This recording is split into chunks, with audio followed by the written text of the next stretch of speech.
Catus Maximus here. This time we got a Koken 4131A.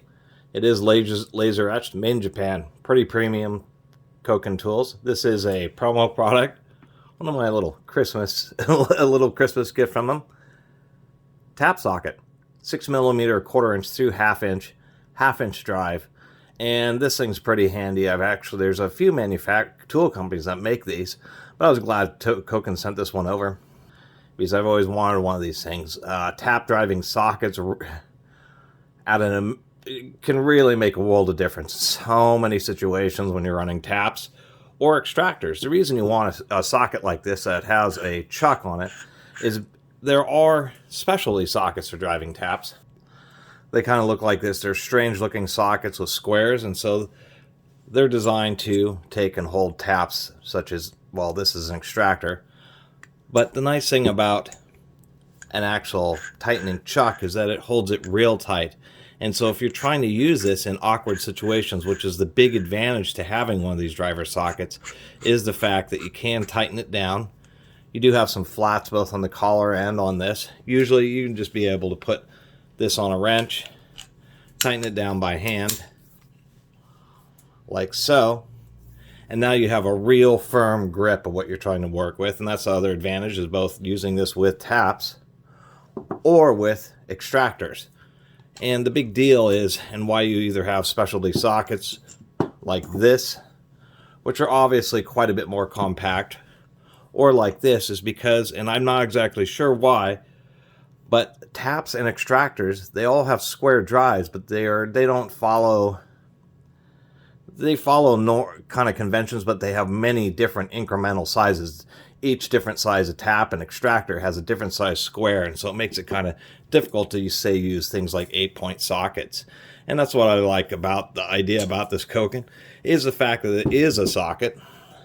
And versus some of my other tap sockets, the nice thing about this, even though it is quite a bit larger, is the fact that it can accept a variety of different tap sizes. So if you do have a tap or an extraction situation, you just put that in there, tighten it down, and then once again you can do something like use this T-handle, be able to put it in there and basically have a tap handle, but something that's really large and gives you just a lot of extra leverage.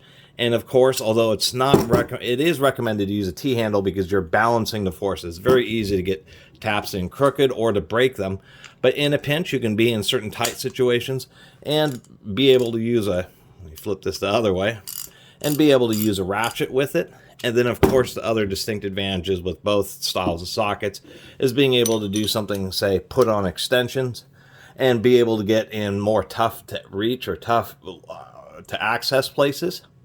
When you're trying to fix up some threads, that can be a huge advantage.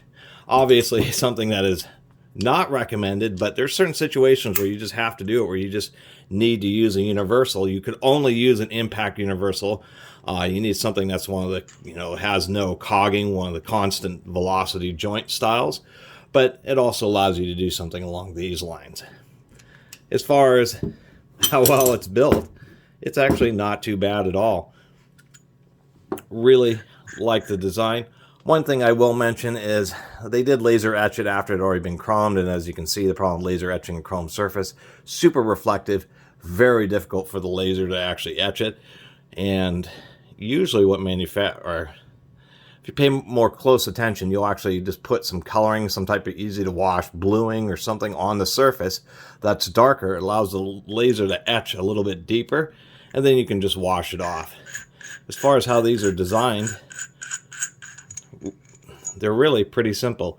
You just have a little spring that pushes the jaws apart, and they just sit in this slot.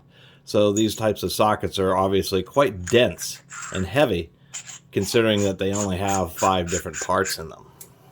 And they have nice hardened steel jaws. So just wanted to do a little video about this. Koken tap driving chuck socket is what I'm going to call this. It's kind of a combination of multiple things. It certainly won't replace more compact traditional tap sockets like these, but it certainly is a nice addition to any tool arsenal. And this thing runs around $50, which is a reasonable price for a Koken tool. The only other thing I could really comment is I do wish the knurling was just a bit more aggressive, just so you can get a better grip on it. But they do have a 3/8 drive version, which is a lot more compact than the 1/2 inch drive, but obviously the 1/2 inch drive will accept taps up to 1/2 inch. Anyway, I really appreciate everybody who's been watching and subscribing, and if you haven't subscribed, please do. Till next time, Catus Maximus out.